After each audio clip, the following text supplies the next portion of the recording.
बहुत महत्वपूर्ण और अद्वितीय कार्यक्रम में मेरे साथ मंच पर उपस्थित श्रीमान भूपेंद्र भाई पटेल, गुजरात सरकार के लोकप्रिय मुख्यमंत्री, श्रीमान शंकर भाई चौधरी, अध्यक्ष गुजरात विधानसभा और गुजरात के प्रमुख सहकारी नेता श्री कृष्णपाल जी, सहकारिता मंत्रालय में मेरे साथी मंत्री श्री मुरलीधर महल जी, सहकारिता मंत्रालय में मेरे साथी मंत्री श्रीमान ऋषिकेश पटेल, उच्च और तकनीकी शिक्षा विभाग गुजरात के मंत्री श्री जगदीश विश्वकर्मा, सहकारिता मंत्री गुजरात राज्य, यहाँ के लोकप्रिय सांसद बकाभाई पटेल, श्री आशीष भाई भूतानी, सचिव सहकारिता श्री जे.एम. व्यास, कुलपति त्रिभुवन सहकारी यूनिवर्सिटी डॉक्टर मीनेश शाह, अध्यक्ष एनडीडीबी और भूतपूर्व अध्यक्ष इरमा, और आज गुजरात और देश भर से सहकारिता के अलग अलग क्षेत्र पर, राष्ट्रीय स्तर पर, राज्य स्तरीय और गुजरात में जिला स्तरीय काम करने वाले सभी सहकारिता क्षेत्र के नेताओं को, सहकारी कार्यकर्ताओं को मैं मनपूर्वक प्रणाम करता हूं। मित्रों, आज का दिन सहकारिता क्षेत्र के लिए बहुत महत्वपूर्ण दिन है। जब देश के प्रधानमंत्री नरेंद्र मोदी जी ने तय किया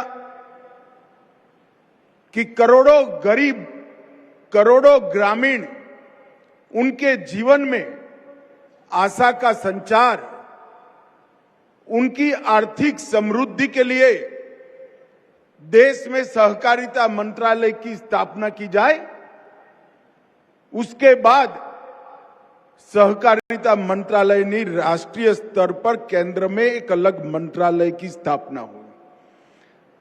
मंत्रालय की स्थापना के बाद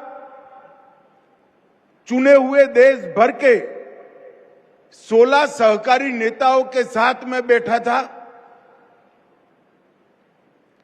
कई बार मीटिंग हुई, उन्होंने अकेले में भी कई बार मीटिंग करी और सहकारिता क्षेत्र के विकास के लिए, इसके संवर्धन के लिए और उसके सम विकास के लिए कश्मीर से कन्याकुमारी तक, हर राज्य के हर जिले की हर तहसील तक सहकारिता आंदोलन कैसे पहुंचे और उसके लिए क्या क्या कमियां रह गई और क्या क्या करना चाहिए, वो कारणों की एक सूची बनी, एक्शनेबल पॉइंट की एक सूची बनी और वो सूची के आधार पर कल 4 साल पूरे हो जाएंगे। मैं पीछे मुड़कर देखता हूं तो 60 नए इनिशिएटिव भारत सरकार के सहकारिता मंत्रालय ने लिए हैं और वो 60 के 60 इनिशिएटिव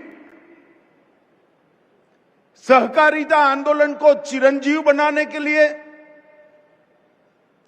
सहकारिता आंदोलन के समान रूप से विकसित करने के लिए, सहकारिता आंदोलन को पारदर्शी बनाने के लिए, सहकारिता आंदोलन को लोकतांत्रिक बनाने के लिए, सहकारिता के माध्यम से किसान की खेती के अलावे जो इनकम होती है उसको बढ़ाने के लिए और सहकारिता आंदोलन में मातृशक्ति और युवाओं की सहभागिता बढ़ाने के लिए है। मगर आज हम जो करने जा रहे हैं, वास्तव में तो आज मुझे नाम याद नहीं है, शायद सहकारिता मंत्रालय के ही कर्मचारी थे, लक्ष्मी नारायण स्वरूप में बैठकर उन्होंने भूमि पूजन किया, तो सहकारिता की यूनिवर्सिटी, त्रिभुवन यूनिवर्सिटी की नींव डालने का काम वहीं हो गया है। परंतु आज जो हम करने जा रहे त्रिभुवन सहकारी यूनिवर्सिटी का शिलान्यास करने जा रहे हैं, वो सहकारिता क्षेत्र को मजबूत करने के लिए सारी की सारी कमियों की पूर्ति करने वाला ये एकमात्र इनिशिएटिव है, एकमात्र इनिशिएटिव। सहकारिता आंदोलन देश भर में बहुत तेजी से आगे बढ़ता जा रहा है। 40 लाख कर्मी सहकारिता आंदोलन के साथ जुड़े हैं।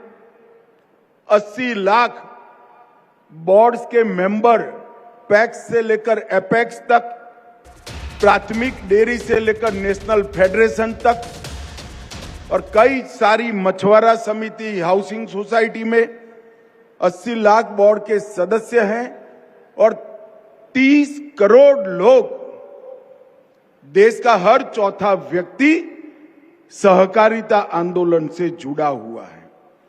परंतु इस क्षेत्र के विकास के लिए इसकी जो रीढ़ की हड्डी है, वो सहकारिता के कर्मचारी और सहकारी कमेटी के सदस्य, उनकी ट्रेनिंग के लिए, उनके प्रशिक्षण के लिए कोई सुचारू व्यवस्था नहीं थी। एक और कमी की ओर मैं ध्यान दिलाना चाहता हूं। पहले हम कोऑपरेटिव में किसी को भर्ती करते थे, उसको नौकरी देते थे, फिर उसको ट्रेनिंग करते थे। मगर अब ये यूनिवर्सिटी बनने के बाद जिन्होंने ट्रेनिंग की है, पढ़ाई लिखाई की है, उसी को ही नौकरी मिलेगी। इसके लिए प्रावधान हो जाएगा। अब मैं जो बोलने जा रहा हूं आपको शायद पसंद नहीं आएगा। इसके कारण सहकारिता में जो भाई भतीजेवाद का आरोप था वो भी चला जाएगा। जो सहकारिता यूनिवर्सिटी में से बाहर निकलेगा उसी को नौकरी मिलेगी। इससे पारदर्शिता भी आएगी और अनेक प्रकार के नए कोर्स, टेक्निकल तजज्ञता तो आएगी ही, अकाउंटेंसी की तजज्ञता तो आएगी ही, वैज्ञानिक अप्रोच तो आएगा ही, मार्केटिंग के सारी गुण वो सीखकर भी आएगा, परंतु साथ में सहकारिता के संस्कार भी सीखकर आएगा कि ये जो आंदोलन है देश की गरीब महिला के लिए है, देश के दलित के लिए है, देश के आदिवासी के लिए। इस प्रकार से कई प्रकार की समस्याओं का समाधान इस सहकारी यूनिवर्सिटी के आधारशिला रखने में। मित्रों, मोदी जी ने तय किया है 2 लाख नए पैक्स बनाए जाए। बाकी सारा विस्तार छोड़ दीजिए, सिर्फ 2 लाख नए पैक्स का ही निर्णय करते हैं जो बन रहे हैं। और मुझे विश्वास है कि इस वर्ष तक हम 60,000 बना लेंगे तो 2 लाख पैक्स में ही 17 लाख कर्मचारी चाहिए। और कई सारी जिला डेयरियां बन रही है, कई सारी डेयरीज बन रही है। ये सब के लिए ट्रेन मैन पावर की जरूरत पड़ेगी जो त्रिभुवन सहकारिता विश्वविद्यालय पूरा करेगा।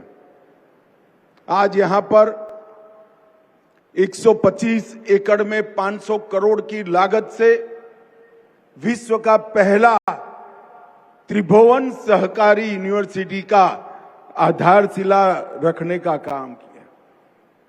ये यूनिवर्सिटी कोऑपरेटिव में नीति निर्माण का काम करेगी, डेटा विश्लेषण का काम करेगी, 5 साल, 10 साल और 25 साल की देश भर के कोऑपरेटिव के विकास की रणनीति करने का काम करेगी। अनुसंधान को भी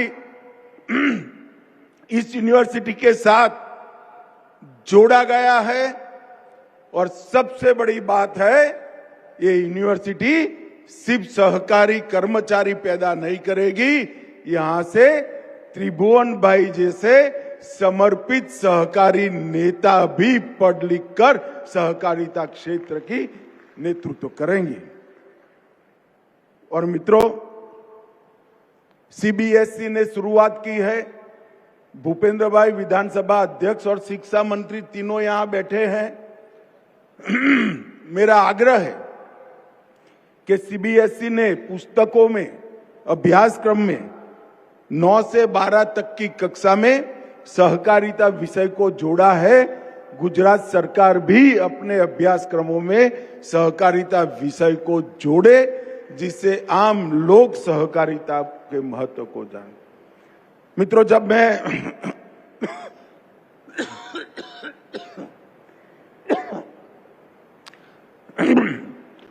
त्रिभुवन सहकारिता यूनिवर्सिटी का विधेयक लेकर खड़ा हुआ,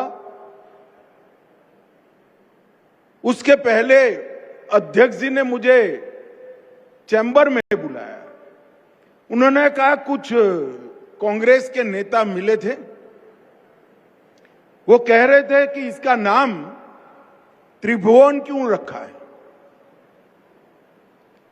मैंने बोला ठीक है अध्यक्ष जी, अब उनका विरोध है तो मुझे जवाब देना पड़ेगा, क्या कर सकते हैं, ये तो सरकार का निर्णय है। मैं आज कांग्रेस के उस नेताओं को जवाब देने के लिए इस मंच पर बैठा हूं कि यूनिवर्सिटी का नाम त्रिभुवन सहकारी यूनिवर्सिटी क्यों रखा। शायद उन लोगों को मालूम नहीं था त्रिभुवन ये ईश्वर का नाम से ये यूनिवर्सिटी नहीं रखा है, त्रिभुवन दास काशीदास पटेल के नाम से यूनिवर्सिटी का नाम रखा है। और मुझे कोई झिझक नहीं है, ये कोऑपरेटिव यूनिवर्सिटी जिसकी नींव पारदर्शिता, जवाबदेही, तज्ञता, अनुसंधान और सहकारी संघ भाव की, सहकारिता की भावना के विकास के लिए डालने का काम हो रहा है, उसके लिए त्रिभुवन दास पटेल से उचित व्यक्ति और कोई नहीं है, वो त्रिभुवन दास के नाम से ही। कांग्रेस के नेताओं को तो बेचारों को यह भी मालूम नहीं था कि त्रिभुवन दास जी मेरी पार्टी के नेता नहीं थे, त्रिभुवन दास जी कांग्रेस पार्टी के नेता थे। उस वक्त तो मेरी पार्टी की स्थापना भी नहीं हुई थी। यही त्रिभुवन दास जी है जिन्होंने पॉल्सन दिल्ली की दादागिरी के सामने सरदार पटेल के मार्गदर्शन में यही भूमि पर, यही वीर भूमि पर एक नया विचार का बीज बोने का काम किया। एक छोटी सी मंडली दूध इकट्ठा करने की रखी गई और उसके माध्यम से किसानों की सशक्तता के लिए एक बहुत बड़ा अभियान चला। 1946 में खेड़ा जिला दूध उत्पादक सहकारी संघ, इसकी स्थापना हुई और आज वो त्रिभुवन दास ने बोया हुआ बीज वटवृक्ष बनकर पनपा है। 36 लाख बहनें 80,000 करोड़ का कारोबार करती है और किसी ने 100 रुपए से ज्यादा पूंजी नहीं रोकी। पॉल्सन की शोषणकारी नीति के सामने सहकार की, संगठन की शक्ति खड़ी करने का काम ये त्रिभुवन दास जी ने किया। और आज अमूल ब्रांड से विश्व का खाने पीने की चीजों के क्षेत्र में सबसे मूल्यवान ब्रांड अमूल बनकर उभरा है। ये हम सब के लिए गौरव का विषय है। और मित्रों, धीरे धीरे दीपक की तरह झलकर उन्होंने सहकारिता आंदोलन को सींचने का काम किया और जब उन्होंने अपने आप अमूल के अध्यक्ष के पद से रिटायरमेंट लिया, तब 6 लाख बहनें एक कारोबार के साथ जुड़ी थी। सबने 1-1 रुपया देकर 6 लाख रुपया त्रिभुवन भाई को थैली भेंट की। त्रिभुवन भाई ने वो 6 लाख रुपया भी त्रिभुवन फाउंडेशन ट्रस्ट को देकर एक बहुत बड़ा उदाहरण कोऑपरेटिव सेक्टर में बनाने का किया। ये उन्हीं का विजन था कि दुनिया भर की प्राइवेट डेयरियों के सामने आज हमारे देश की कोऑपरेटिव डेयरी सीना तान कर खड़ी है। दुनिया भर के पूंजीपतियों के सामने कोऑपरेटिव का मॉडल सफल बनकर उपसा है और उन्हीं का विजन था। उसको लाल बहादुर शास्त्री ने एनडीडीबी में परिवर्तित किया और एक तहसील से शुरू हुआ आंदोलन आज देश भर में कोऑपरेटिव आंदोलन में बदलकर रह गए। और वो कहते थे कुरियन साहब का बड़ा योगदान है। कुरियन साहब का योगदान तो है ही, इसको कोई नकार नहीं सकता। गुजरात में ये संस्कार नहीं है कि किसी के भी योगदान को नकारा जाए। जो लोग बोल रहे हैं उन्होंने कुरियन साहब की शताब्दी के लिए कुछ नहीं किया, ये अमूल ही है जो कुरियन का शताब्दी वर्ष मनाने का काम कर रहा है। और कुरियन साहब को नीदरलैंड पढ़ने लिखने के लिए भेजने का काम भी हमारे त्रिभुवन दास पटेल साहब ने किया था और उन्होंने उनको फ्री हैंड देकर ये पूरी चीज का निर्माण कर। एक सहकारी नेता हर सदस्य की भलाई के लिए सोचकर अगर काम करता है तो राष्ट्र के निर्माण में और राष्ट्र के समृद्धि बनाने की प्रक्रिया में कितना बड़ा योगदान कर सकता है, उसका एक आदर्श उदाहरण त्रिभुवन दास काशीदास पटेल ने यहां पर प्रस्तुत किया था। यही भूमि पर किया था, यही भूमि पर यूनिवर्सिटी बन रही है। और आज मैं फिर से डंके की चोट पर कह रहा हूं, वो यूनिवर्सिटी का नाम त्रिभुवन सहकारी यूनिवर्सिटी रखने का हमारा फैसला है, वो उचित ही फैसला है। मित्रों, वसुधैव कुटुंबकम और सर्वे भवन्तु सुखिनः, ये हमारे देश के मूल विचार हैं, हमारी संस्कृति की नींव है और उसी से इस सहकारिता की भावना की संस्कृति पैदा हुई है। ये संस्कृति आर्थिक कल्याण के साथ साथ मानव कल्याण, पशु कल्याण और पर्यावरण को समृद्ध करने के साथ साथ अब गरीब कल्याण के क्षेत्र में भी अपना योगदान दे रहा है। 30 करोड़ सदस्य जिसके है ऐसा एक आंदोलन, जिसकी एक प्रकार से शिक्षा के बारे में एक बड़ा वैक्यूम का अनुभव होता जाता था। शिक्षा में वैक्यूम था तो नवाचार और प्रशिक्षण में भी वैक्यूम आया, संस्थाओं के बीच में समन्वय में भी वैक्यूम आया और सहकारिता यूनिवर्सिटी बनने के साथ ही ये त्रिभुवन सहकारिता यूनिवर्सिटी ये सारे वैक्यूम को समाप्त कर देगी। नीतियों का भी निर्माण करेगी, नवाचार को बढ़ावा देगी, अनुसंधान का नींव डालेगी, प्रशिक्षण तो करेगी ही करेगी और देश भर के सहकारी संस्थाओं के प्रशिक्षण का एक ही समान प्रकार से कोर्स बनाकर देश भर की सहकारिता को एक ही प्रकार से आगे बढ़ाने का काम ये यूनिवर्सिटी करेगी। पहले प्रतिभाएं थी मगर प्लेटफॉर्म नहीं था। अब उन प्रतिभाओं को ये यूनिवर्सिटी प्लेटफॉर्म देने का काम करे। दिशा तो दिखाई थी त्रिभुवन काका जैसे लोगों ने, परंतु मार्गदर्शन नहीं था।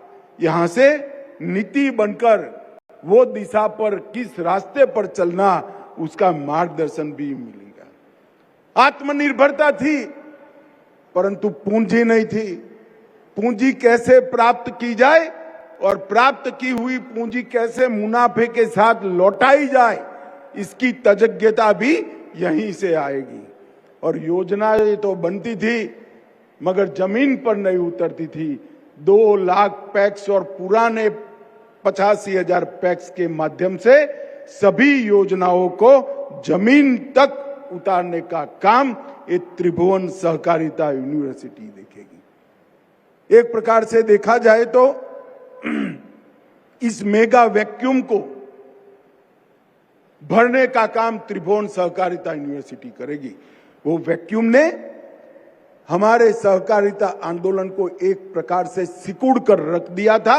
अब वो फलेगा, फूलेगा, आगे बढ़ेगा और पूरे विश्व में सहकारिता का सबसे बड़ा गढ़ अगर कहीं बनेगा तो हमारे भारत में बनेगा। एक युगांतकारी कदम नरेंद्र मोदी जी के नेतृत्व में हमने लिया है और यही यूनिवर्सिटी और यहां बनी हुई नीतियां और अभ्यासक्रम सहकारिता के आर्थिक मॉडल से जन आंदोलन में परिवर्तित करने का काम करेंगे।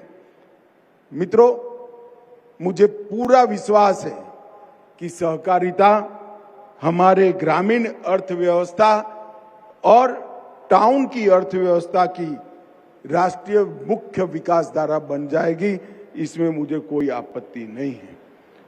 NCEL, NOCL और BBSL जो बीज, एक्सपोर्ट और प्राकृतिक खेती के उत्पादों को बेचने का काम कर रहे हैं, विश्व की सबसे बड़ी अन्न भंडारण योजना हमने आगे बढ़ाई है और इसके साथ साथ कई सारे इनिशिएटिव हमने लिए हैं।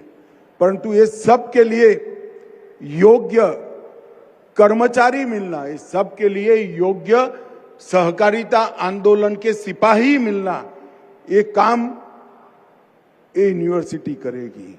पैक्स, डेयरी, मत्स्य पालन, शहरी सहकारी बैंक, आवास, क्रेडिट और खादी ग्राम उद्योग, कई सारे क्षेत्रों में अब एक्सपर्टी की जरूरत है। हम कोऑपरेटिव टैक्सी भी लाना चाहते हैं, कोऑपरेटिव इंश्योरेंस कंपनी भी बनाना चाहते हैं। अगर ये सब करना है तो हमें हर क्षेत्र के विशेष ज्ञान वाले अधिकारी भी चाहिए, कर्मचारी भी चाहिए और सहकारी नेता भी चाहिए। अब पैक्स नई पीढ़ी की सहकारिता को स्टार्टअप के साथ जोड़ेंगे। डिजिटल प्लेटफॉर्म, डेटा ड्रिवन निर्णय और डेटा के आधार पर एनालिसिस कर नीतियों का निर्माण करना है, वो हमारी यूनिवर्सिटी करेगी। इसमें डिजाइन और विषय वस्तु का मानकीकरण, सहकारी क्षेत्र में उत्कृष्ट केंद्रों का स्थापन, अनुसंधान केंद्र और हर राज्य में संबद्ध कोऑपरेटिव प्रशिक्षण के संस्थान बनाने का काम ये यूनिवर्सिटी करेगी। शुरुआत अभी हुई है। पूरा अभ्यासक्रम बनाने की प्रक्रिया भी चल पड़ी है। इससे मैं आज पूरे देश के सहकारिता क्षेत्र का आह्वान करना चाहता हूं कि देश भर के सहकारिता के प्रशिक्षण से जुड़े हुए विशेषज्ञ सहकारिता यूनिवर्सिटी, त्रिभुवन सहकारी यूनिवर्सिटी से जुड़े और अपना योगदान दे। भाइयों बहनों, मुझे विश्वास है कि यूनिवर्सिटी आने वाले दिनों में देश भर की सहकारिता को मजबूत करेगी, आगे बढ़ाएगी और एक प्रकार से सहकारी कार्यकर नाते मुझे संतोष भी है, मोदी जी ने आज त्रिभुवन काका को सच्ची श्रद्धांजलि देने का काम किया है। हम सब ने त्रिभुवन काका के योगदान को एक बार जोर से ताली बजाकर समग्र देश के सामने रखना चाहिए। और आज इस पुण्य कार्य में आप सभी लोग जुड़े हैं, आप सभी का बहुत बहुत धन्यवाद। और यूनिवर्सिटी के संचालक जो नए बने हैं वो सभी को अनंत अनंत शुभकामनाएं। वंदे मातरम।